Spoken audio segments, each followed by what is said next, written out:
Yo, what's up, y'all? This is me, D.M.C, in the place to be. And check it out, everybody. All you listeners out there, the only place for you to be is with the one and only College Blueprint. This is the place to be because we know how to do it. Welcome to WTBU 89.3 FM, 640 AM, broadcasting live here at www.wtburadio.org and on BU Cable Channel 6. You can take us on the go anytime with the WTBU iPhone app. And if you want to call in to ask a question, call in at 617-353-6400 or send us an IM to WTBU Radio DJ. Well, right now we have a very special moment. First off, Joe Wild, Marcy Wolfish, and Tim Pacious. And right now we are joined by hip-hop legend Daryl McDaniels, popularly known as DMC from the legendary hip-hop group Run-D.M.C, who's here to talk about the partnership between Lucky Strike, the nationally acclaimed bowling and entertainment brand, and Boston-based Conquer Cancer Coalition, whose mission is to conquer all forms of cancer by working together to build stronger communities around the country. Daryl, how you doing? What's up, man? How you doing, Joe? Doing great, man. Thank you so much for joining us again here on WTBU. You guys just kicked off the 3-month initiative on April 30th with an event at Lucky Strike in Boston. Now, you were supposed to bowl a ceremonial first strike. Did it end up being a strike, or was it? It was a strike, yes. Okay. But the funny thing is, I surprised myself. You didn't think you'd roll a strike? I didn't think I was going to throw a strike. I was hoping I didn't throw a gutter ball, but it was really a lucky strike. So the facility really lives up to its name. I guess because I was in Boston, too, because Boston's one of my favorite cities anyway. Oh, that's good to hear. We're very happy to have you. Thank you. I love Boston. Now, first off, what made you want to get involved with the partnership between Lucky Strike and the Conquer Cancer Coalition? Well, the owner of Lucky Strike, his sister Susan, lost her husband to cancer. So, as a tribute and as a service to everybody who has experienced or will experience any type of cancer, she created the Conquer Cancer Coalition. Now, I'm not the type of guy that just jumps on everything just for a publicity opportunity. If you remember the Raising Hell album, right? Y'all remember Raising Hell, right? And when Run did the beatboxing, I busted freestyle.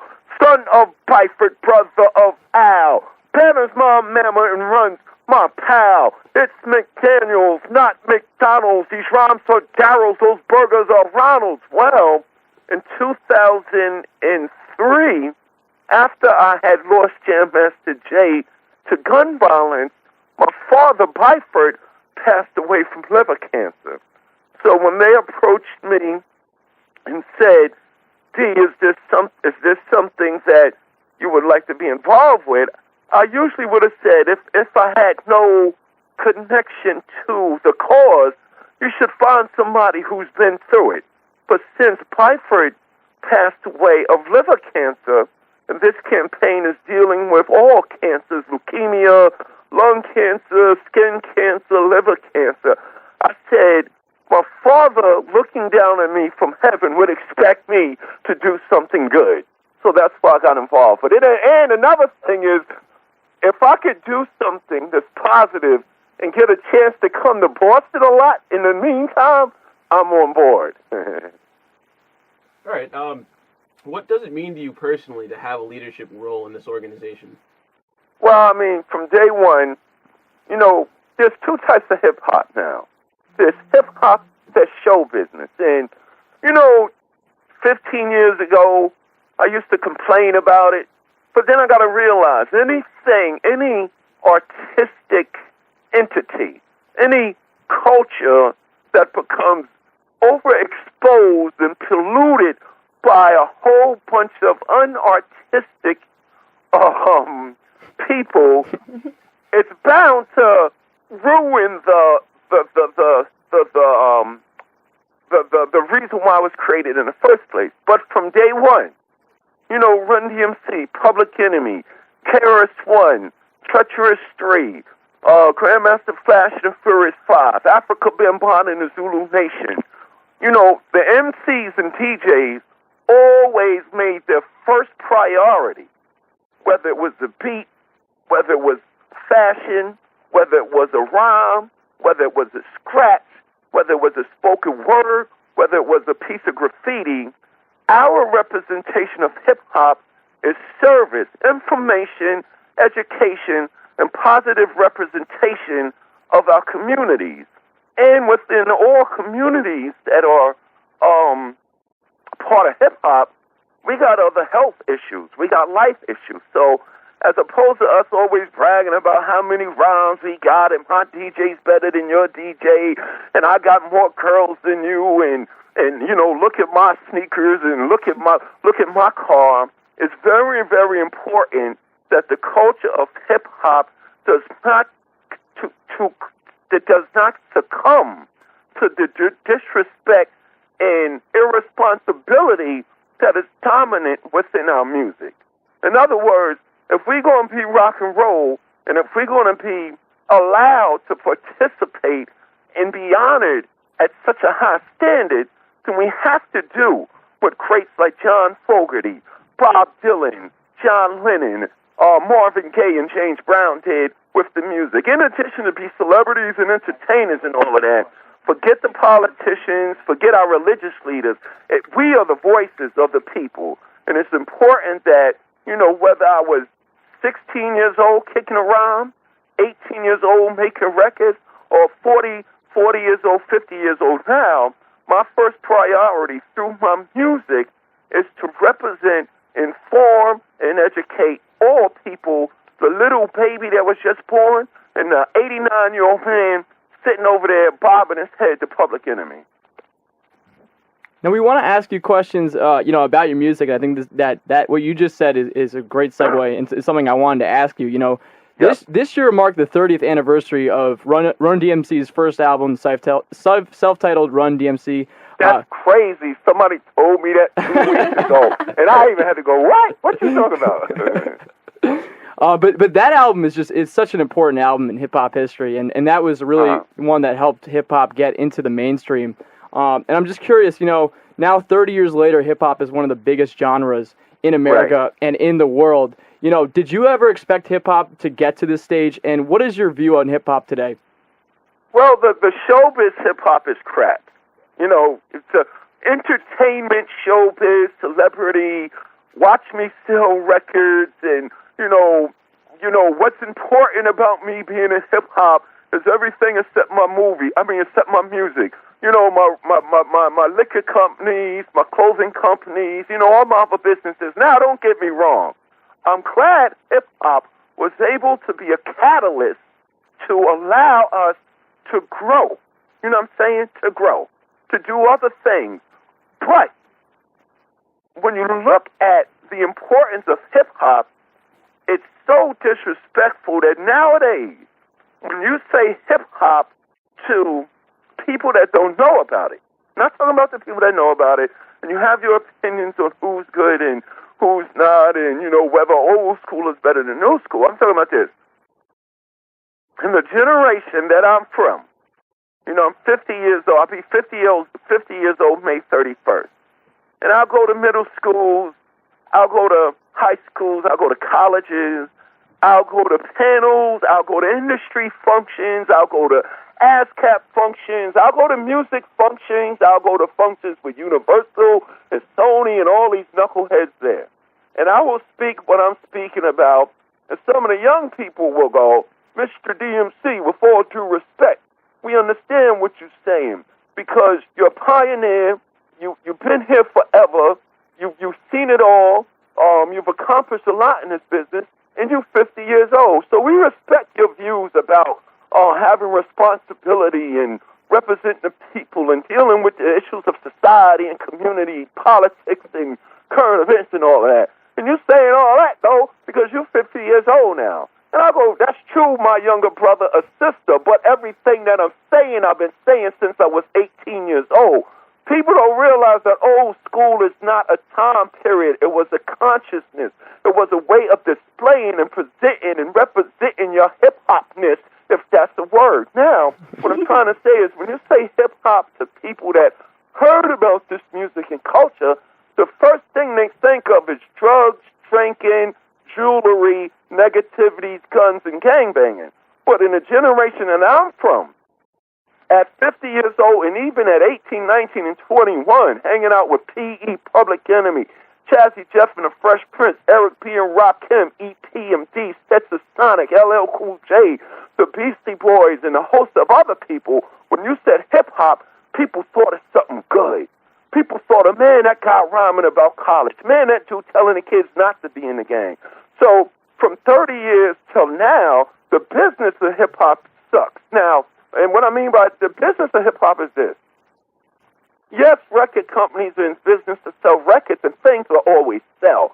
But I'm talking about the business of hip-hop. I'm talking about the young lady, fully clothed, getting on a microphone and spitting like a Lauryn Hill, a Moni Love, a Bahama Dia, or a Queen Latifah, and selling records and being the dominant images on MTV, BET, and all these other crappy video shows. You know what I'm saying? A young man at 18 years old, not afraid to brag about how his grades is good in school and how he used to be in the gang and how he ain't trying to shoot nobody. Not the dude that don't even do those things, rapping about things that he don't do, about the violence and the negativity and the profanity that does exist in our communities. So hip-hop as a whole would be here with or without the record companies. I remember they used to ask Jay that. Jay used to say, man, before we even went in the studios and did this, hip-hop here on my block in New York City, in Jersey, in Connecticut, down south, in Florida, the people that were DJing and MCing, it was so big to us already. But when it got on records and it got polluted, the saying the dumbing down of the music isn't disrespectful to say, but the reason why it's dumbed down is the people that's putting out our music don't care about it. I tell people the thing that separates me from a rapper now at 18, 19, 20, and 22 and a rapper in my generation back then is we cared about our audience first. So hip-hop will forever be one of the greatest artistic cultural demonstrations that exist, and don't get it wrong. Hip-hop didn't just create rappers and DJs. It created journalists. It created radio personalities such as yourselves. It created doctors and lawyers and directors and writers and fashion designers. It created dancers. Hip-hop is graffiti. Hip-hop is art. Hip-hop is spoken word. Hip-hop is poetry. So that being said, hip-hop is great and will always be great. It's just that, and maybe in the last 10 years, the people that we put on the forefront of it, I ain't going to say no names, but just figure it out, ain't worthy to be in those positions. Awesome. So Run-D.M.C. has obviously become an iconic name in hip-hop, but the reach really extends even further. I walk around and see Run-D.M.C. shirts everywhere I go, and even variations of with the style of your logo. For example, there's a shirt out there that references an episode of It's Always Sunny in Philadelphia, and it reads Rum Ham. That's crazy. With the 2 bars, with the red bars and everything. Yeah, exactly. So what does it mean to you to see things of that nature everywhere and the influence that you've had in pop culture, not only in hip-hop?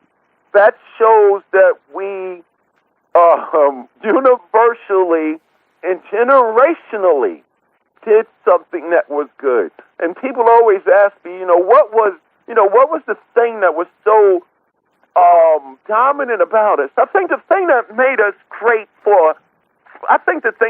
great musically is our show was untouchable. You know what I'm saying? Up until the day Jay died, nobody was effing with us live.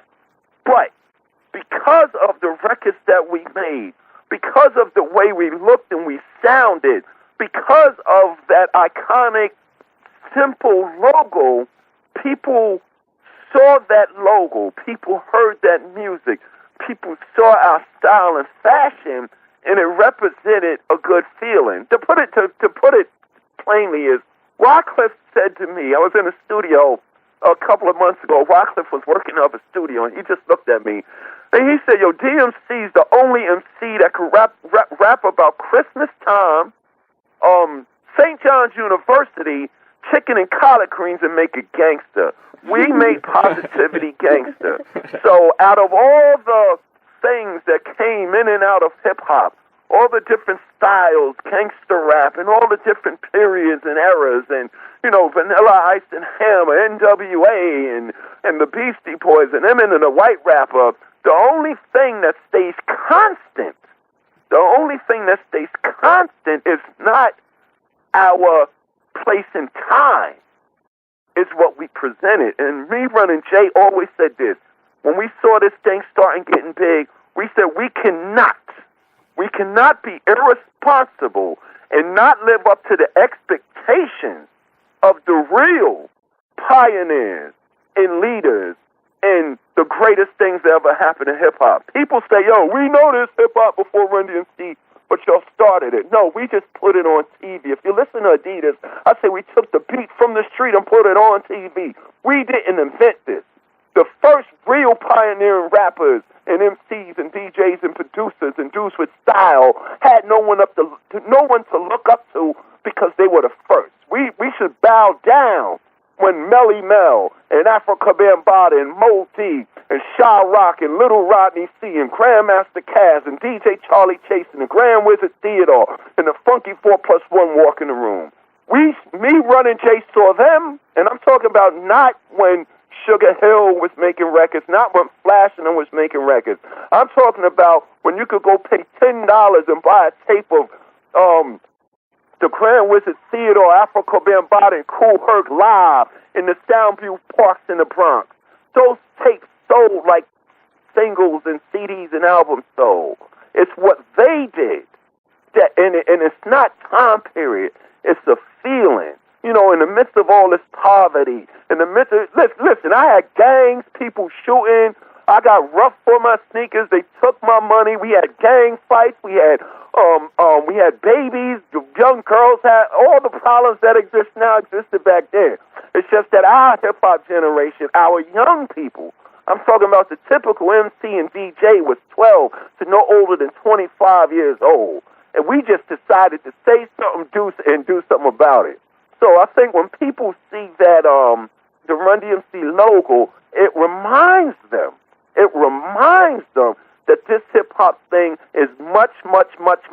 The business of hip-hop is only about 3% of what this hip-hop culture represents. So when they see the Run-D.M.C. logo, it's like seeing the Coca-Cola logo. It's like seeing the McDonald's logo. It means something to people, and it means something to generations that come too. You know, there's some kids that are, like, when I was younger, when I became a King of Rock, it was because people would always tell me, you know, D, all I listen to classic rock.